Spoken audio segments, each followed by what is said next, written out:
We're back. Kind of waiting for people to join the room here. I need some hold music. There we go. Now people are coming into the room, and we're coming in. Okay, we're talking with Zane Cole, Executive Vice President, JLL. We're going to talk industrial. Just finished the office panel. Move into the industrial panel. I heard somebody say 2 weeks ago they're an industrial person. They said, I'm not good looking enough to be with those office folks. But now the industrial people are kind of I don't know. You're where it's at. I heard that industrial deals are closing, products are moving, people are putting stuff up. So it's a fun time to be an industrial broker. Am I right? Yeah, absolutely. Yeah, it is. I mean, we're not used to being invited to the ball. So we're usually the ones putting up the decorations. But thanks for having us on. Happy to talk about what's going on in Austin's industrial market. Yeah, do a little background on yourself real quick for everybody's. A little background. I've been in Austin in industrial focused real estate for going on 17 years now. Started off with some local shops, went to UT. Got to get that out there. I've been in Austin pretty much ever since, but started off at some local shops, and I've been at JLL now for 7 years. So. Now, JLL's growing like crazy. I've had some of your research guys do articles with us. I mean, it's fantastic there. The machine is doing well, I think, right? Yeah, absolutely. We started off, we're a Staubach office, and we were just 10 a rep, and we had 15 people total in the office, and now we're up to 155 in Austin. Nice. So, cool. So yeah, we've grown like crazy. So. Okay, well, we can't talk industrial without talking Amazon. So I think I talked to a guy a couple days ago who said Amazon's got 44 projects going on right now. So is that affecting the Austin area, Central Texas market? Absolutely. I mean, one of the interesting trends that we've seen as a result of COVID is just the explosion of e-commerce.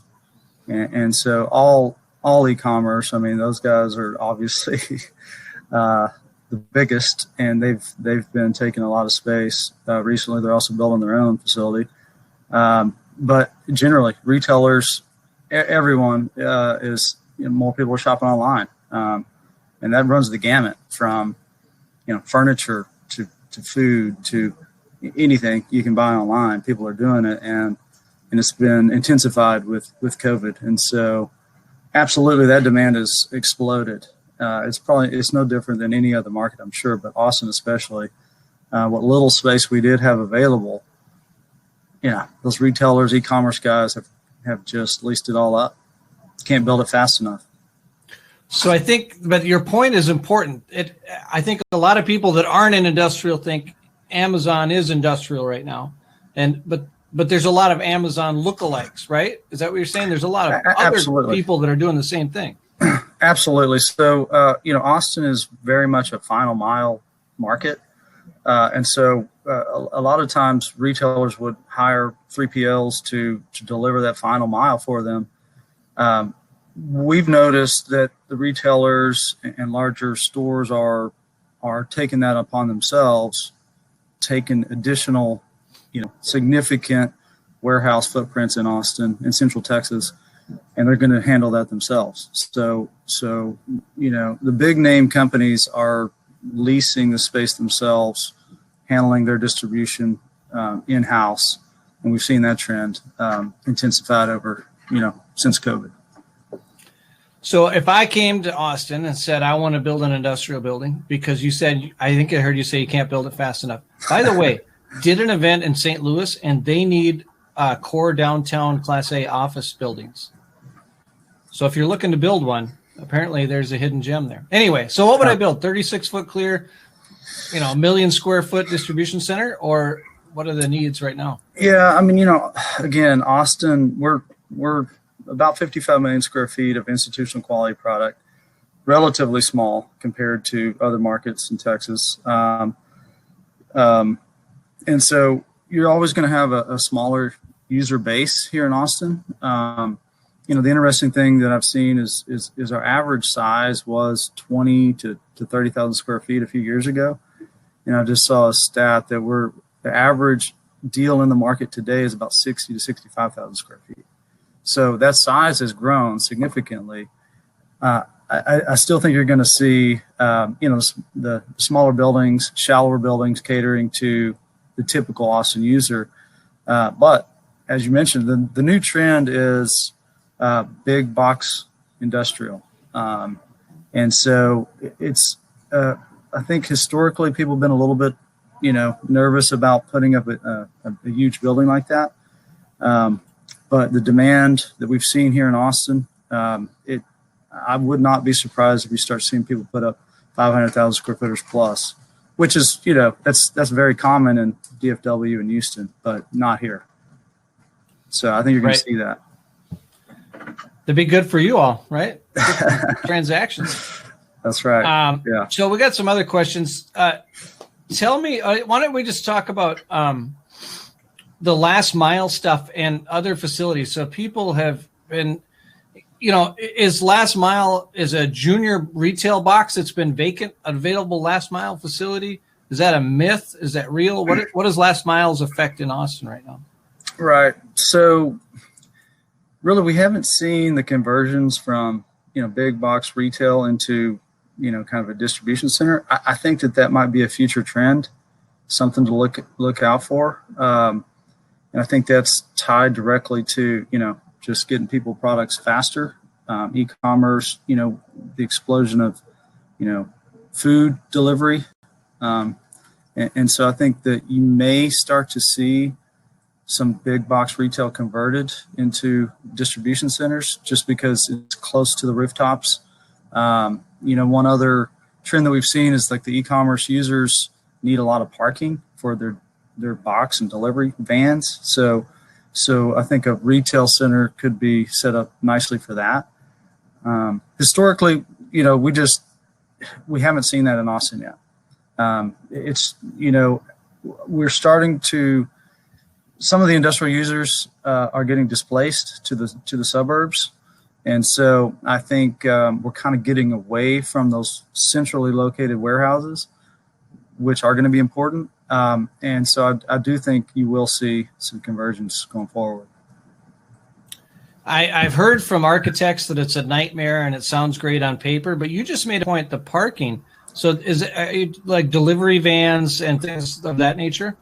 Yeah, absolutely. I think that's caught some developers by surprise. If you develop a big building, you typically are going to use as much land as you can. Right. But we've had guys who are planning a park and have multiple buildings planned, and they are on board with not building one building and converted it all to parking, just because that's the need that e-commerce has. Just delivery vans. I mean, I guess employee parking as well, but the delivery vans and other vehicles like that, they need parking, and so that's been tough to find. I can't imagine though, in that developer, land isn't free, and landowners now know Amazon's out there. Yeah, absolutely. So you're looking at your pro forma going, wait a minute, what just happened? I need parking. I got to build a surface lot. Can I get rent for that? Yes. Yeah. You're going to see a premium on the rent for the building. Okay. For providing the parking. That might offset. That would be great. Yeah. Yeah. So you can definitely, count on higher rents to get the parking you need. Okay. So I'm a tenant now. We have 15 minutes left, so we're good on time. What are you telling me to do? I need space and I can't find any, or you can't find any for me. What do I do? Well, welcome to my world. It's tough right now. I mean, it's just supply and demand. Demand is high and there's no supply. So it's very much a landlord's market. As a tenant, I mean, you got to do what you got to do. But the advice to a tenant would be, if you can get shorter term deals and that makes sense for your business, you need to push for that. And maybe get a little bit of flexibility that way so that you can, if you need expansion in the future as new product is delivering, which is probably going to be in the, 18 to 24 month time frame before there's a significant supply added added to the mix here. If you can kind of bridge that gap, get to that point where you're going to have some more options, that's ideal. But that's execution is a different story. Right.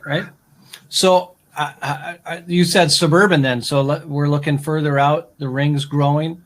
Are there municipalities out there with large tracts of land that are further away, but maybe don't meet that last mile requirement? But yeah, I mean, you'd be surprised. The last mile, I guess people believe that, Austin is such a small place relatively that outside in the suburbs is still being targeted for final mile locations. And maybe it's just that's all that's available.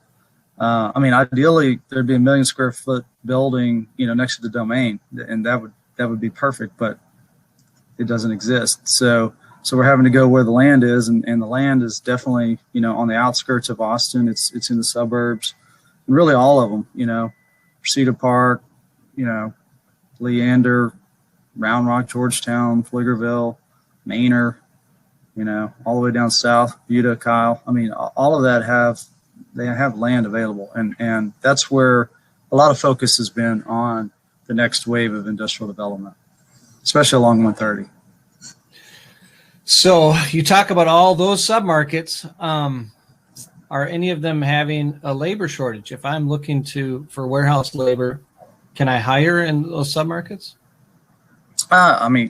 Yes. The workforce is still there. I had an interesting conversation with a client the other day who was concerned about being located too far out, but they wanted to pull some millennial talent, and so they were concerned about being too far from Austin downtown CBD, and just the way the traffic flows, opposite traffic is it's not as big of a hurdle as the opposite. So I think that they can still pull talent who live downtown, live in the domain area. You can be in the suburbs and draw that kind of talent. And the population is booming in the suburbs. So I don't think workforce is going to be a major issue for industrial. And whenever I say industrial too, it encompasses a lot of different industries. So it's not necessarily just a hot warehouse, especially in Austin. So we've seen a huge increase in life science, demand. I've seen, government contractors associated with, Army Futures Command Center. So there's a lot of, high paying jobs that are, they're industrial jobs, but no, I don't see workforce being a problem in the Austin area. Yeah, I think you get into the belt areas, they're struggling. They don't think robotics is going to come fast enough to solve their workforce problems, but it's interesting. Right. I think Austin can attract talent, and no doubt about it. Yeah, if you get too far away from Austin, I think you'll run into a workforce issue. But drawing people to Austin is not an issue. So we have a question in the chat room. Thank you, Joni. Talking about incentives. We went through a couple decades where cities would throw money at industrial users. Here's 20 years of no taxes or some kind of tax financing, or here's a grant or something to bring jobs in. Are those areas wised up and said, hey, we don't have to do that anymore? Or are there still opportunities out there? No, there's still opportunities. As the suburbs continue to grow, I think that they initially kind of start off with residential boom, and then they're looking for ways to increase, income for the municipality. And so, I've been successful in working with really all of these municipalities around Austin and Austin itself, in terms of getting incentives, even for, industrial users, lower finish industrial users even. You're adding to the tax basis in the town. You're bringing employees to the community. They're spending money. They're moving there, and so there's a lot of fits, economically to have businesses in general. And so everybody recognizes that. And yes, incentives are available for even industrial users. Well, and as it should be, right? There's no reason not to. It's just it'll be interesting to see if there's some market correction there. People, we do an award show every year across the Midwest in different states, and we award something to the city or municipality of the year. And the big question I always ask them is, what's available for financial incentives? And just this last year, a couple of cities have said, we don't do that anymore. So we'll see how the future goes. Hey, let's talk cold storage. Oh, what are we going to do about cold storage? Well, so cold storage, like e-commerce, has exploded, and it's primarily driven by people's habits of, they're not going to go to the grocery store anymore necessarily. They want to order it, order food, etc. So yeah, it's exploding like e-commerce. I mean, it's very similar to e-commerce. They want to be close to the rooftops. They've got to have space for delivery trucks, and spec cold storage, I mean, it doesn't really exist in Austin, and it's expensive to build it, and so the trend is really just to convert an existing warehouse into cold storage. People will put their own coolers or freezers in those spaces, and that requires some infrastructure upgrade, things like that. It's not cheap, but I could also, going back to my statement from before, I could see big box retail who have vacated could be converted to cold storage distribution centers. That would be an interesting take, but it's not cheap. What does the math look like? Have you run through that math with landlords? Yeah, I mean, it's essentially double the cost to develop a true cold storage building versus a regular warehouse. So yeah, I mean, theoretically the rents would be double what traditional warehouse is. It's just yeah, go ahead. What would make you take that chance, though? I would just say, hey, look, if I can fill it up as warehouse, I'll fill it up. Yeah, I mean, it's a challenge, frankly, for a landlord to stick their neck out and build spec on something that's twice as expensive. That's a tough ask. I think that demand will be the answer. I mean, if there's continued demand for cold storage users, then someone's going to provide it, and they're going to win by doing that. It's just the spec nature of it is the part that people are trying to figure out. Do you build it? Will they come if you build it? That's the big question. It's a more expensive mistake than bulk warehouse. Exactly. Right? Yeah, exactly. You can build a warehouse and put cold storage in it later if a user needs it. If you design it. Yeah, you got to power and all that stuff in the infrastructure. Yeah, if you put it in when you build it, it's much more expensive to do it that way. Oh, hey, somebody just popped in the chat room and said lease rates and cap rates. Well, so Austin has enjoyed, a landlord's market like most markets, but our rents are almost double that of DFW and Houston. We're around 720 to 780 asking rate triple net for hot warehouse, and they're like I think around 450 in those larger markets. Cap rates have continued to compress during post COVID. You would think that maybe that would have slowed, but in fact, it accelerated for industrial in Austin. We've seen what little has traded. I mean, they're just historically there's not a lot that trades in Austin at any given time, but we have seen compression of cap rates. And a colleague of mine, Dom Espinosa up in Dallas, he was telling me, we're now on par with Dallas and Houston in terms of cap rates. So I mean, there was a transaction as mid-4 cap rate for a significant transaction recently. So that shouldn't be surprising given what interest rates are and how strong the industrial market is, but that's got to be like that's a crazy number for your how many years in the business, right? Yeah, absolutely. This is the lowest I've ever seen it in 17 years. Yeah, it is crazy. But when you mention those things, low interest rates, high demand, development of, office and retail kind of stopped because of COVID. It makes sense. Do you ever wake up in the morning and say, we're in a pandemic? Because my office is cooking. I got to get to work at 6 a.m.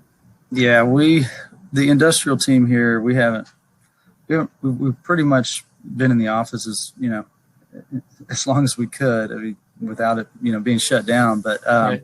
yeah, we have not had a break. It's accelerated, which is crazy because we were busy before COVID.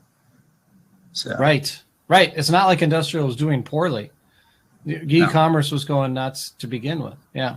Mm-hmm. That's fantastic. Another question in this chat room here. I love having this active chat room. Robert Graff says, we already kind of covered this a little bit, but do Austin users tend build a suit or spec product? Oh, man, they tend to be spec product. They like to see it. They like to have some office spec'd out. And I don't know the reason why, because I feel like, if you gave yourself enough time, then you could have more options to go and build a suit and design it how you want it and, get exactly what you want, especially, with the rates where they're at. I mean, you're paying for it. So you might as well get exactly what you need. But historically, Austin tenants kind of wait to the last minute and end up, going with second gen space. That's so what if you did a spec 5% office, is the office requirement changed? No, I mean, I would say 5, maybe 10% spec office is customary, and that's what people will want to see when they walk into a space. And if they see that, then it'll lease a lot faster. This is great. Jack Wolf just asked a question. We got 3 minutes left, so I want to get to this one though. I just did in Detroit last week. We're talking about how Detroit is a hub for everybody that services the big auto companies, right? So every place they put something up, there's a whole bunch of satellite tenants around there. So does Tesla bring suppliers and tenants with it? Yeah, so we looked at that as soon as that was announced they were coming here. The Gigafactory didn't initially generate a massive demand for vendors, and it was described to us as they had such a massive facility that they housed some of their vendors, and so the immediate impact wasn't as great. But over time, as they've expanded in their facility, they've kind of kicked their vendors out. That was what was described to me as what happened there. We have seen a demand for vendors now, and so there are some pretty large requirements in the market that are related, and so it definitely has been an impact in Austin thus far. So that's kind of cool. Obviously, continue to be, yeah. Yeah, it's not going to be the new Detroit. Y'all are the new San Francisco, right? Not the new Detroit.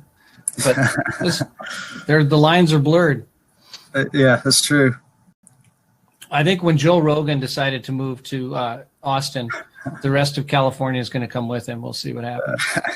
Yeah, we'll see.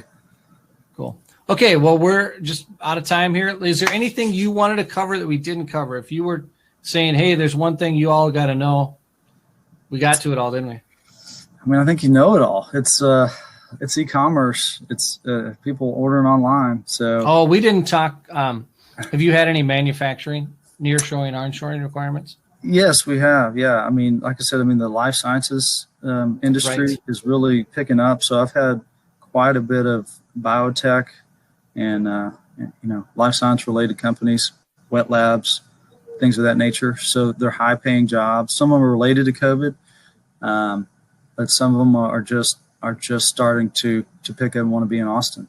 You don't build that stuff spec. That's expensive. That's right. Yeah. I mean, the shells are are the shells for the most part. It's true. Similar to the cold storage, you can convert it, but it's not cheap to do that. So yeah, spec is tough, but we have seen an increase in those types of users as well.